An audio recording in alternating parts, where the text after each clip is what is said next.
Hello বন্ধুরা, Babli and Sumi's চ্যানেলে তোমাদের সবাইকে স্বাগত। আজকের আমি একটা তোমাদের রেসিপি বানিয়ে দেখাবো। তোমরা দেখো আমার রেসিপিটা শেষ পর্যন্ত আমি কিভাবে বানাই। দেখো বন্ধুরা, আমরা এখানে কয়েকটা রসুনের খোসা ছাড়িয়ে নিচ্ছিলাম। তারপরে আমরা ওলটাকে ভালো করে খোসা ছাড়িয়ে আমরা পাতলা পাতলা করে কেটে নেব। তাহলে পাতলা পাতলা করে কাটলে কি হয়, টেস্টটা একটু ভালো হয়।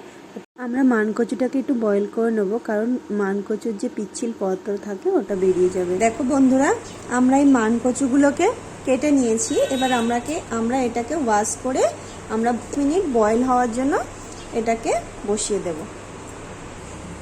চিংড়ি মাছ,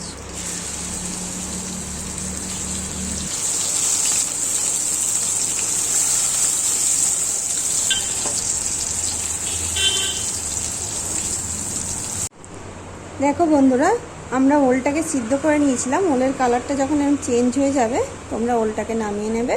ওলটা নামিয়ে নিয়ে আমি জল ঝরিয়ে নিয়েছি। দেখো, আমরা এর মধ্যে দিয়ে দেবো একটু তেল, আর দিয়ে দেবো একটা শুকনো লঙ্কা আর একটু পাঁচফোড়ন, একটু আদা বাটা,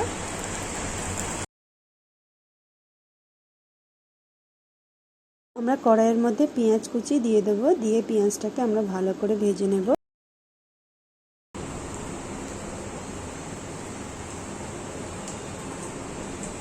আমরা এখানে যে রসুনটা কেটে ছাড়িয়ে রেখেছিলাম সেটা দিয়ে দেবো।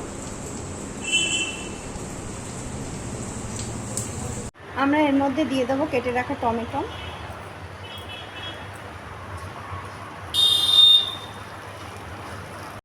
আমরা 4টে কাঁচা লঙ্কা দিয়ে দেবো কড়াইয়ের মধ্যে।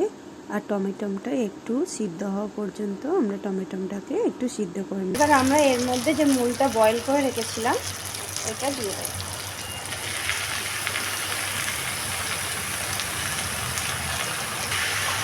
আমরা হালকা একটু ভেজে নেব মশলার সাথে।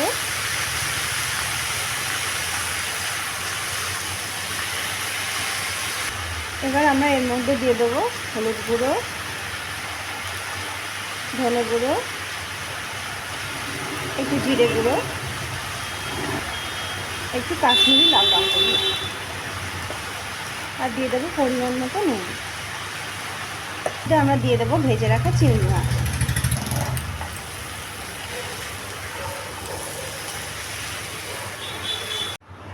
আমাদের এটা তো বয়েল হওয়া ছিল, তার জন্য আমরা মশলাটা যাতে কাঁচা গন্ধ না ছাড়ে তার জন্য অল্প একটু জল দিই।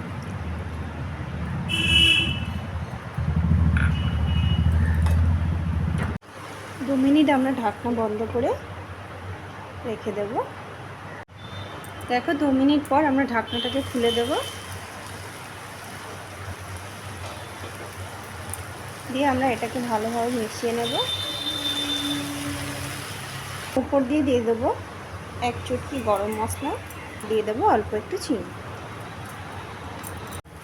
দেখো, আমাদের জলটা পুরো শুকিয়ে গেছে। এবার আমরা এটাকে নামিয়ে নেব।